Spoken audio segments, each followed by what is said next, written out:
Bonjour à tous, j'espère que vous allez bien. Hop, où sont mes petits papillons? Ils sont là. Ils sont là mes petits papillons. Oh, ça se balance. Oh, vous allez avoir mal de mer. Alors attendez, bougez pas. Voilà. Là, bon, vous voyez mon bordel en même temps, c'est cool. C'était pas prévu ça. Bonjour à tous, j'espère que vous allez bien. Je vous fais comme prévu un live hebdomadaire. Aujourd'hui c'est le vendredi à 11 h. Ça fait partie des conseils que je donne à mes clients. D'avoir des rendez-vous réguliers avec leur audience. Pourquoi? Bah déjà c'est pour vous aider justement à créer un lien avec vous. Moi ce qui m'intéresse c'est de vous aider à passer à l'action, à simplifier votre business, à communiquer sur les réseaux sociaux pour développer votre entreprise, mais de le faire de façon, j'ai envie de vous dire, éthique, écologique et personnelle. Alors, quand je parle d'écologie, je parle d'écologie personnelle justement, selon votre rythme, selon vos envies, selon votre personnalité et pas selon ce qu'on voudrait bien vous dire, selon les injonctions qu'on peut avoir au quotidien. Voilà. Alors, aujourd'hui comme prévu, je vous fais un live sur le regard des autres. Et là, je le fais en toute humilité que c'est l'une de mes plus grosses, un de mes plus gros blocages avec la peur du manque. C'est pour ça que je travaille beaucoup dessus, parce que je sais que ça fait partie des choses qui m'empêchent de passer à l'action moi-même dans mon activité, dans mon quotidien même, dans ma vie en général, et j'ai envie de le faire sauter ce blocage, il me casse les pieds. Donc du coup j'ai dit je vais faire un live dessus, parce que je sais que je suis pas la seule dans ce cas-là. Vous savez les petites injonctions qu'on a, mais est-ce que ça va plaire? Est-ce que j'utilise les bons mots pour vendre? Quels sont les bons mots pour vendre? Est-ce que ça va intéresser quelqu'un? Mais si jamais je dis ça, ça va pas plaire à certains. Je vais encore me prendre des commentaires, etc., etc. Donc le but c'est vraiment de se poser la question: que faire pour justement s'enlever le regard des autres? Et ben au lieu de vous donner en fait des tips, j'ai envie de vous donner des pistes de réflexion, parce que les tips, ce qui marche pour moi, ne va pas forcément marcher pour les autres. Ça veut pas dire que ce qui marche pour moi est pourri, c'est juste que chacun est différent et que vous avez peut-être d'autres moyens d'avancer selon votre personnalité, encore une fois. Ok? Donc les pistes de réflexion, le fait de pas vouloir plaire. Coucou Lucie, j'espère que tu vas bien, ça fait très longtemps qu'on s'est pas vu. Écoute, si un jour je passe à Neuchâtel, je vais y arriver, je te ferai signe, je viendrai avec plaisir te voir. En tout cas, j'espère que tu vas bien. La première piste de réflexion, c'est qu'en général, quand on a peur du regard des autres, c'est que soit on a peur de pas avoir les résultats en disant si ça plaît pas, bah je vendrai pas. Soit on a peur justement de ne pas être aimé, de ne pas être apprécié. Alors que on n'a pas fait notre activité pour se mettre entre guillemets des blocages. Si on est sorti de notre activité salariale, si on a fait une reconversion professionnelle, si on s'est lancé dans l'entrepreneuriat, quelle que soit votre situation, c'est qu'on avait justement envie de faire autrement et de faire quelque chose qui nous colle un peu plus à la peau. Et en même temps, quand on sait que ce que l'on propose correspond à un besoin, quel que soit, forcément ça va faire réagir. Et que ça fasse réagir en positif ou en négatif, c'est ça la question. Mais que ça fasse réagir en négatif, en général déjà c'est bon signe, mais en plus on s'en fout, parce qu'on n'a pas créé notre boîte pour plaire à ceux qui de toutes les façons ne deviendront pas nos clients. On n'a pas créé notre boîte pour ceux qui, de toutes les façons, même s'ils deviennent nos clients un jour, vont être des casse-pieds, pour rester poli. Okay, en ce vendredi matin.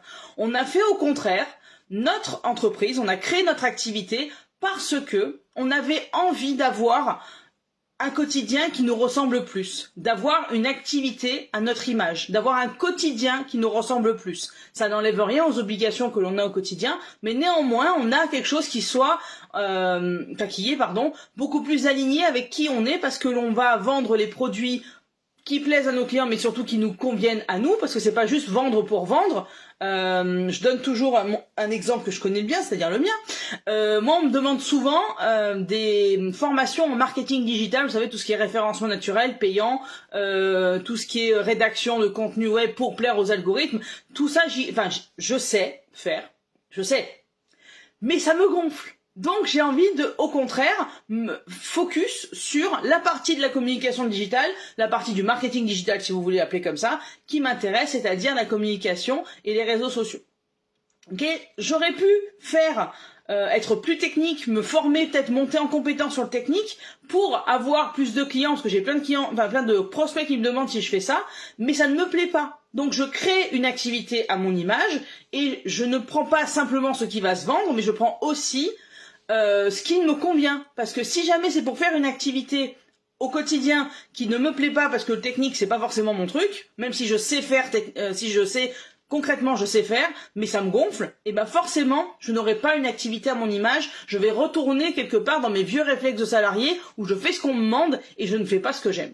Mais vraiment j'ai créé mon activité comme ça. Et de faire ce qu'on aime, ça va pas forcément plaire à tout le monde. Et de toutes les façons, tout le monde ne peut pas être nos clients, tout le monde ne peut pas être d'accord avec nous, tout le monde ne peut pas avoir la même vision des choses, et c'est tant mieux, c'est comme ça que le monde est intéressant. Si on est tous des copier-coller, c'est casse-pied quoi. Donc, pour le regard des autres, quand on a peur du regard des autres, la première réflexion que j'ai envie de vous donner, c'est est-ce que l'on fait notre activité pour ceux qui ne deviendront pas nos clients ou qui vont devenir casse-pieds, ou est-ce qu'on fait notre activité pour, au contraire, des gens avec qui ça va être simple de travailler, qui sont sur la même longueur d'onde que nous, qui ont les mêmes envies, qui savent qu'on peut apporter une solution à leurs besoins, à qui notre communication va parler, avec qui ça va être fluide et complètement non énergivore, j'ai envie de dire, de travailler. J'aurais tendance à dire la deuxième solution, évidemment. Okay, mais on a tendance à avoir peur du regard des autres, à avoir peur du regard du côté négatif de la chose, parce que les conditionnements, etc. Je vais pas vous faire un truc philosophique, mais techniquement, on a tellement envie d'être aimé, on a tellement pas envie de déplaire, de ne pas être aimé, de ne pas être accepté dans un groupe, de ne pas rentrer dans une case, qu'on a tendance à faire une communication qui ne nous correspond pas vraiment, mais on a envie de plaire aux gens, donc on se demande qu'est-ce qu'ils auraient envie d'entendre, qu'est-ce qu'ils auraient envie de voir, quels sont les mots qu'ils aimeraient que j'utilise pour pouvoir justement passer à la caisse, alors que c'est beaucoup plus efficace, peut-être plus sur le long terme, quoique c'est pas automatique, d'avoir une communication qui et des produits qui nous correspondent. Parce que si jamais on a une communication, on a un business, on a des produits ou des services qui nous correspondent, ça sera déjà beaucoup plus facile d'en parler. On va en parler avec tellement d'enthousiasme que cet enthousiasme est communicatif et on va connecter avec ceux avec qui ça sera facile de travailler et qui deviendront à un moment donné nos clients. Donc à la fois on aura moins d'énergie dépensée, on aura moins des nœuds au cerveau et on sera beaucoup plus impactant parce qu'on aura parlé avec nos propres mots et les gens qui sont d'accord avec notre façon de parler de notre activité vont connecter. Donc on aura une connexion qui est beaucoup plus authentique, simple, directe, vous appelez ça comme vous voulez. Et en même temps, vu qu'on aura cette non-énergie, cet enthousiasme, enfin cette non-dépense d'énergie, j'ai envie de vous dire, du côté négatif de la chose, cet enthousiasme et cette connexion, forcément, à un moment donné, l'activité au sens financier et développement du terme va s'en ressentir. Donc, le regard des autres, il faut le voir sur le fait que on n'est pas là pour plaire aux autres, on est là pour avoir une activité à son image, pour bien sûr pouvoir en vivre, mais aussi pour que ça soit le plus léger, le plus enthousiasmant possible, le plus jouissif, vous appelez ça comme vous voulez, au quotidien. Parce que si jamais c'est pour se lever le matin et pas avoir envie d'y aller, autant qu'on retourne chez McDo, bosser chez McDo, ou qu'on retourne dans une activité salariée qui ne nous plaît pas, au moins on saura pourquoi. Oui, on aura un salaire qui tombe à la fin du mois, mais on n'aura pas vraiment envie de se lever, ce qui, à mon avis, et j'ai mis du temps à le comprendre, sera beaucoup plus compliqué au quotidien à vivre, ne serait-ce que psychologiquement parlant. Voilà, ça c'est ma première réflexion sur le regard des autres. Le deuxième réflexion que j'avais envie de vous donner, c'est j'ai vu une conférence hier de comment il s'appelle, Thomas Dassembourg. C'est un grand psy à la mode en ce moment. On voit des reels et des stories qui parlent de lui régulièrement, mais j'ai vu une de ses conférences sur YouTube, soyons complètement clairs. Et justement, il parlait du regard des autres parce que on a mis en fait notre valeur dans le conditionnement. Quand on est gamin, on nous a dit quelque part, je t'aimerais si tu ranges ta chambre. Je t'aimerais si tu es sage. Je t'aimerais si tu me ramènes des bonnes notes à l'école. Je t'aimerais si... On a conditionné notre valeur à l'approbation des autres. Et j'ai toujours du mal à en parler, vous voyez, il y a la gorge qui se noue, j'ai toujours du mal à en parler parce que techniquement, si nos clients ne font pas appel à nous, si on ne signe pas de contrat, si on ne vend pas de produits, notre activité, elle sert à rien. On ne peut pas vivre de nos produits, donc on ne peut pas vivre de notre activité. Donc forcément, le dernier mot, c'est le client qui l'a. C'est vrai. Néanmoins, votre valeur à vous ne dépend pas du fait que ça soit le client qui ait le dernier mot.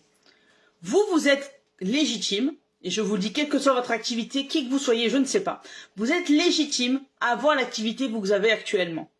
La question à se poser, c'est comment à quoi vous voulez qu'elle ressemble cette activité au quotidien. Encore une fois, il y a des impératifs, mais on a, j'ai envie de dire, l'obligation, on a l'obligation de faire en sorte que ça soit le plus léger possible, à la fois pour nous, mais aussi pour notre entourage et aussi pour nos clients.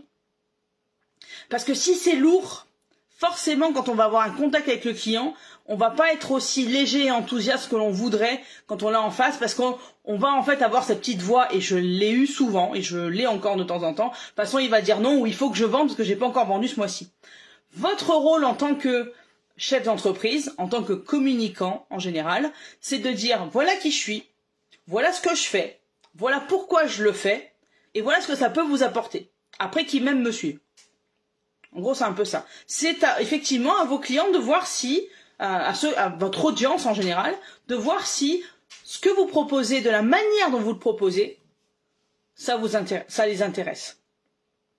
Parce que si jamais ils se sentent entre guillemets obligés ou forcés à l'achat, il va y avoir un truc. S'il n'y a pas de connexion entre vous, vos produits-services et vos clients de cœur, ou vos clients, vos prospects, il va y avoir un truc à un moment donné qui ne va pas se faire. Où ça va être beaucoup plus lourd, où les gens vont se sentir forcés, etc., etc.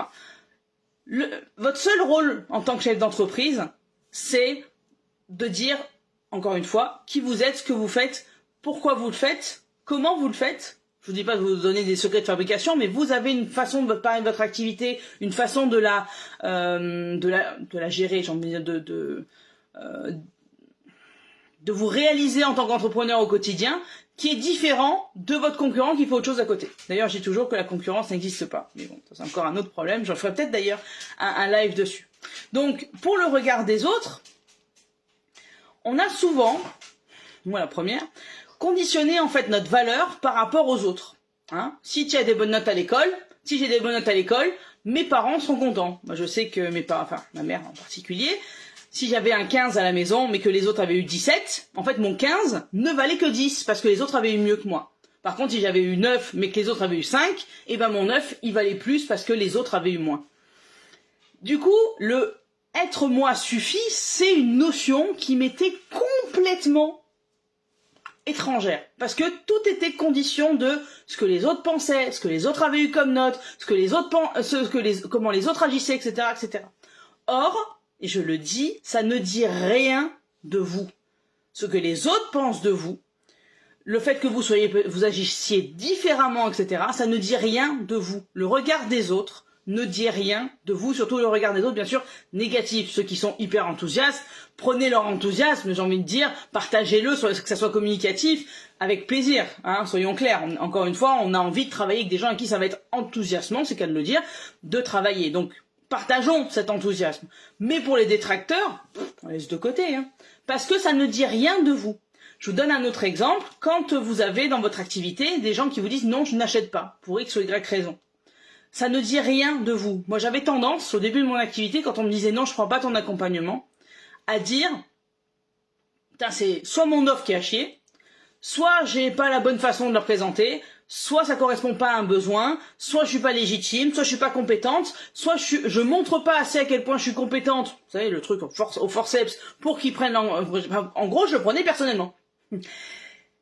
Et c'est pas le bon truc, parce que ça n'a rien de personnel. En général, quand on vous dit non, je prends pas, parce que c'est trop cher, parce que j'ai pas le temps, parce que c'est trop compliqué, parce que ça me dit rien, etc., etc. En général, c'est que soit effectivement ça les intéresse pas et c'est complètement ok, c'est pas ce qu'ils recherchaient et c'est complètement ok. Je le redis encore une fois, c'est complètement ok, d'accord.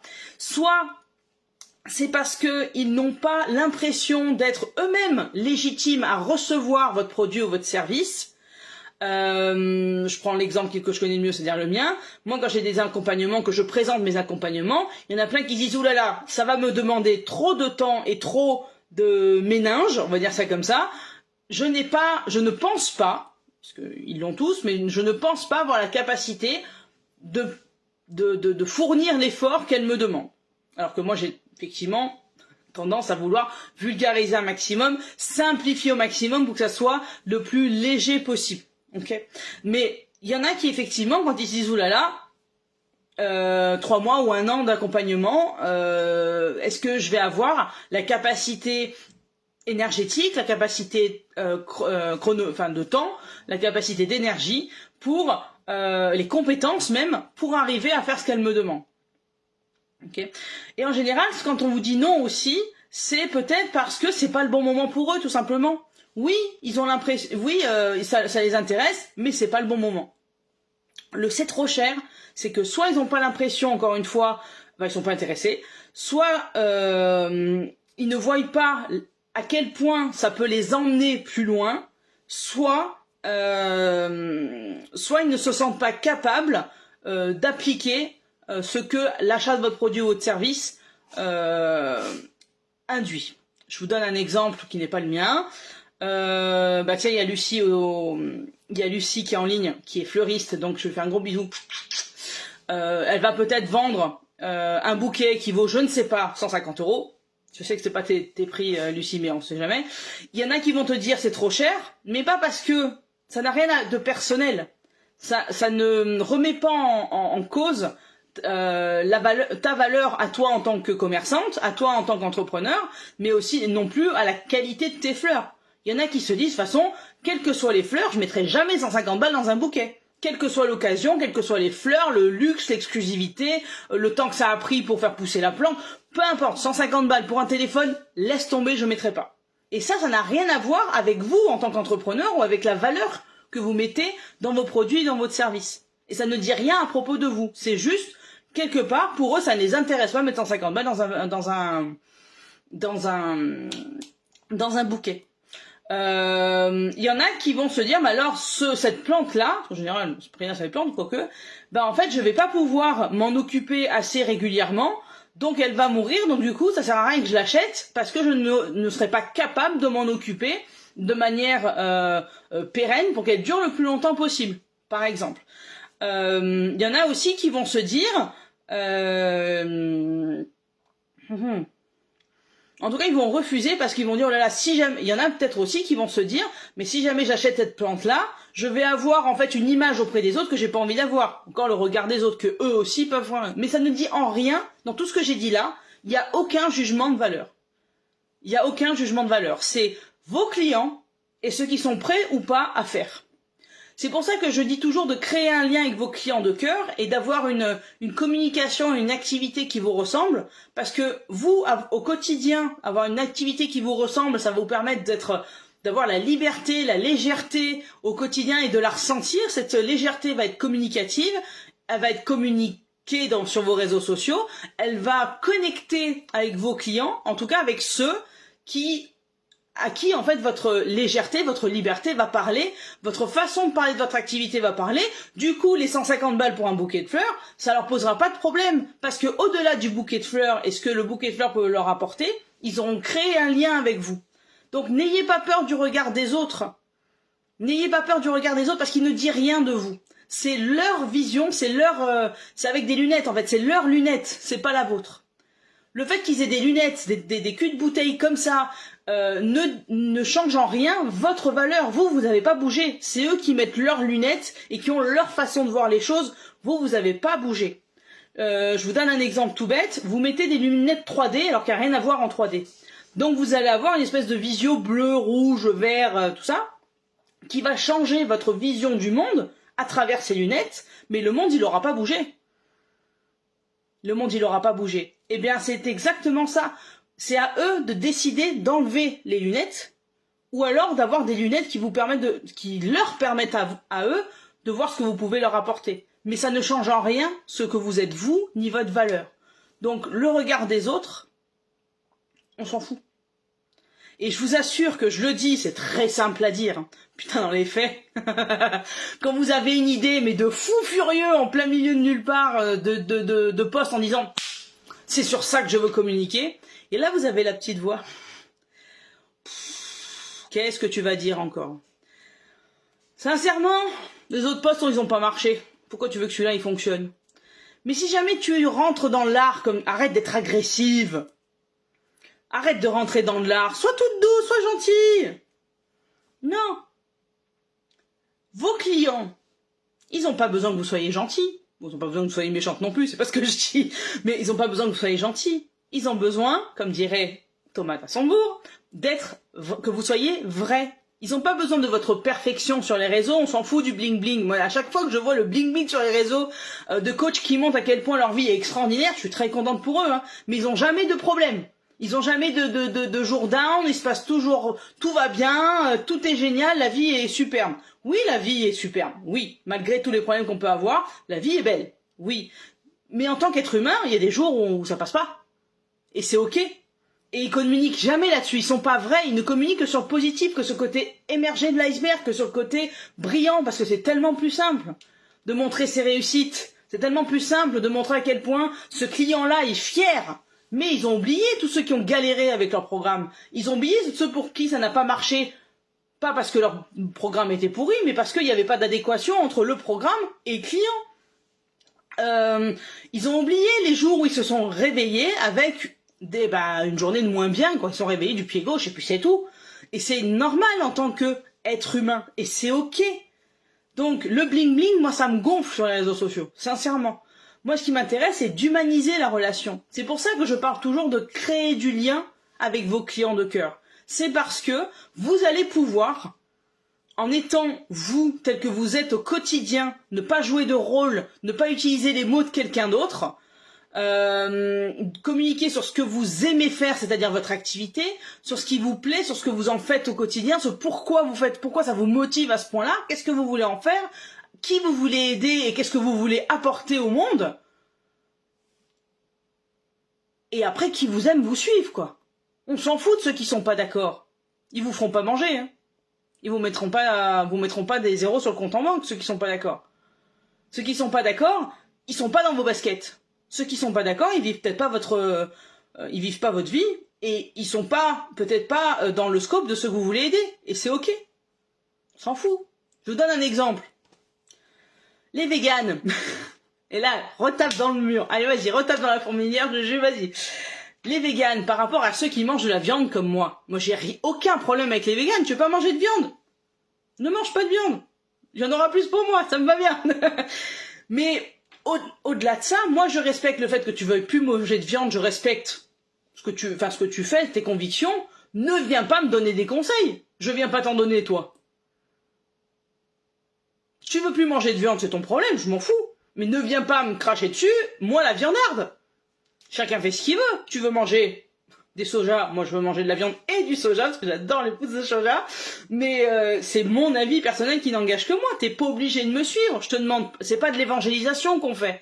On n'est pas là à convaincre les gens de faire appel à nous. On leur montre qui on est, ce qu'on fait, comment on le fait, et ce que ça peut leur apporter pour que ceux que ça intéresse viennent.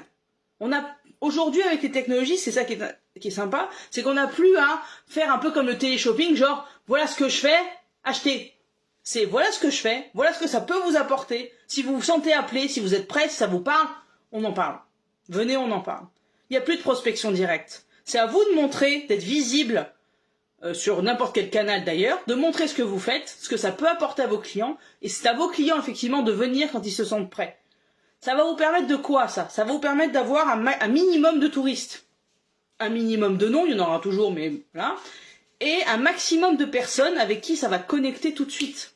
Moi, toutes les personnes qui ont fait appel à moi, c'est parce qu'ils étaient conscients que les réseaux sociaux pouvaient les aider. Ils avaient envie d'autre chose que le côté super lourd, super technique, etc.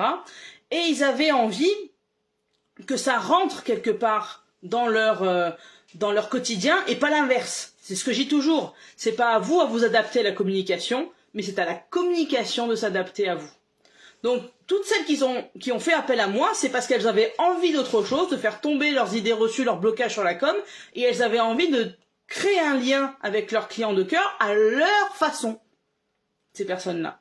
Ok, même quand c'est des formations, au-delà des accompagnements, les formations que je donne, même quand on est beaucoup plus terre à terre et qu'on est beaucoup moins dans l'accompagnement personnalisé, ceux qui veulent se mettre sur les réseaux sociaux, mon but, c'est pas de leur faire un cours magistral, c'est de les aider à faire en sorte que la communication soit quelque chose qu'ils vont envisager au quotidien avec le plus de légèreté possible et qu'ils puissent développer leur activité grâce à ça.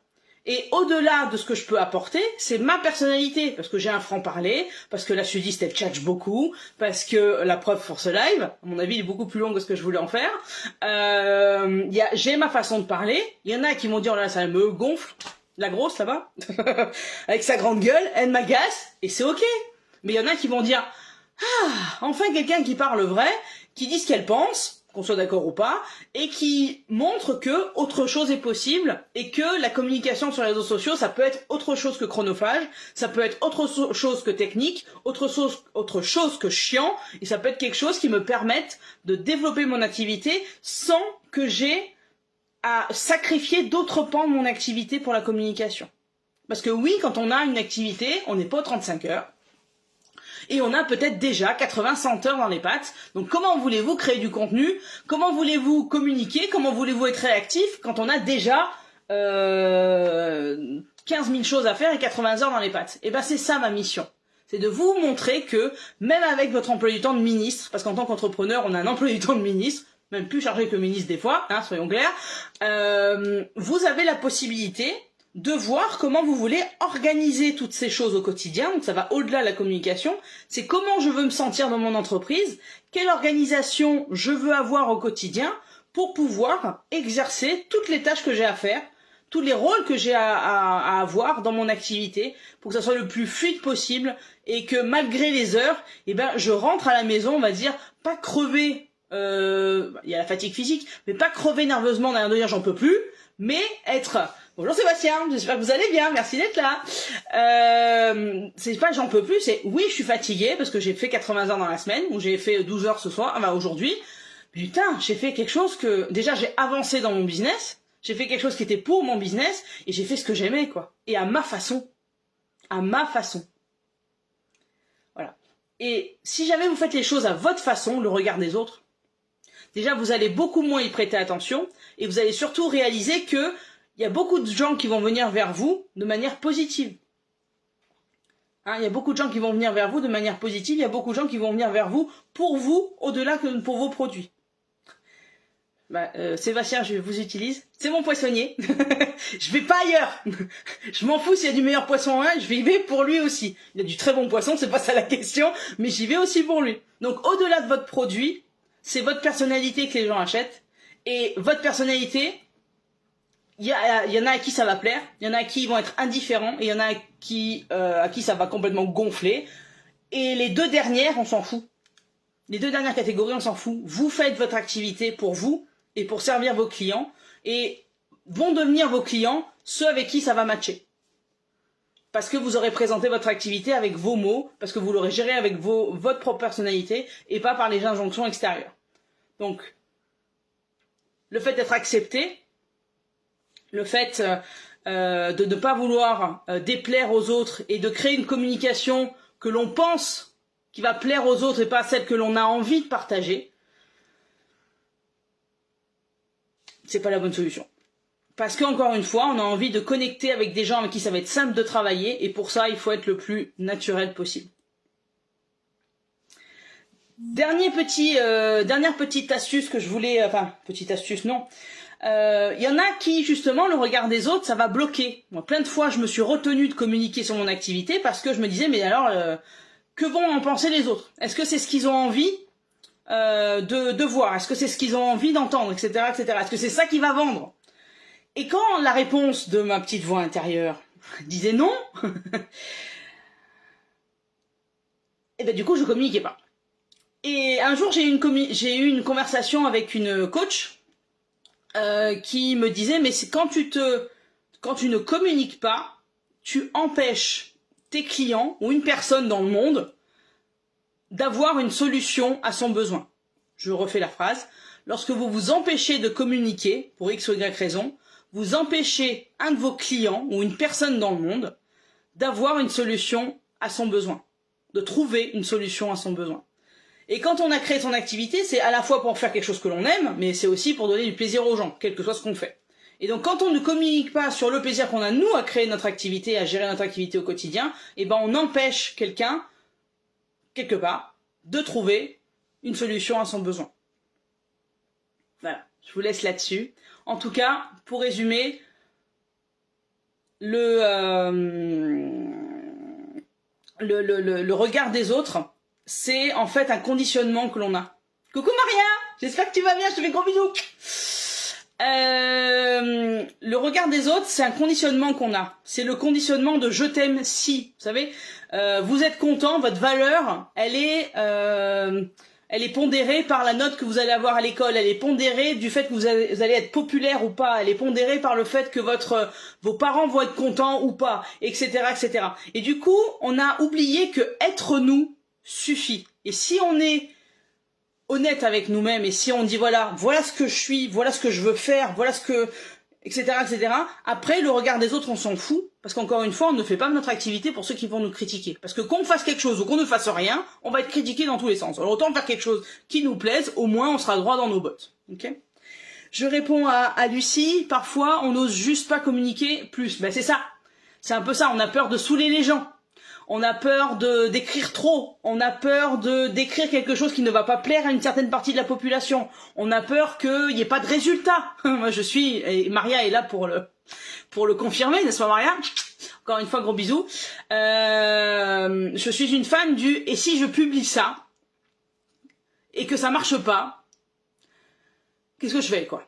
Moi je veux bien faire ça, mais si j'ai une sécurité de résultat. Que vous ayez une activité où vous avez un magasin physique, que vous soyez prestataire de service, je prends l'exemple du magasin physique, quand vous ouvrez le matin, vous savez pas combien il y a de personnes qui vont rentrer dans le magasin. Vous savez pas. Et au-delà de combien vont rentrer, vous savez pas combien vont acheter. Et ben c'est pareil pour votre communication. Malheureusement, il n'y a pas de baguette magique. Il n'y a pas de formule magique non plus. Et quelque part, c'est très bien qu'il n'y ait pas de formule magique parce que du coup, la formule magique, on peut la personnaliser. Ce qui va marcher pour nous ne va pas marcher pour l'extérieur et ce qui va marcher pour l'extérieur ne va pas forcément marcher pour nous. Donc, faisons ce qu'on aime, de la façon que l'on aime faire. N'ayons pas peur de saouler les gens, parce que j'en connais certains qui publient plusieurs fois par jour, et ça marche très bien. Ils ne saoulent personne, parce que ils ne vont rester que les gens que ça va pas saouler, et que donc, notre communication, à qui votre communication va parler. Donc, quelle que soit votre fréquence de communication, on s'en fout. Parce que si vous avez un message que vous voulez passer, même s'il est 3 heures du matin, eh ben, passez-le. Passez-le ou programmez-le pour qu'il soit fait le lendemain matin, on s'en fout, peu importe. Parce que si jamais vous ne passez pas votre message, ben les gens ne le sauront pas. Et si les gens ne savent pas que vous existez, ben ils ne viendront pas vous voir. Plus de la logique que de la stratégie marketing, mais bon voilà. N'empêchez pas les autres, c'est ce que j'ai dit tout à l'heure, vos clients de cœur, de trouver une solution à leurs besoins, parce que on vous a éduqué, j'ai dit on parce que c'est large, à conditionner votre valeur par rapport à ce qu'en pensent les autres.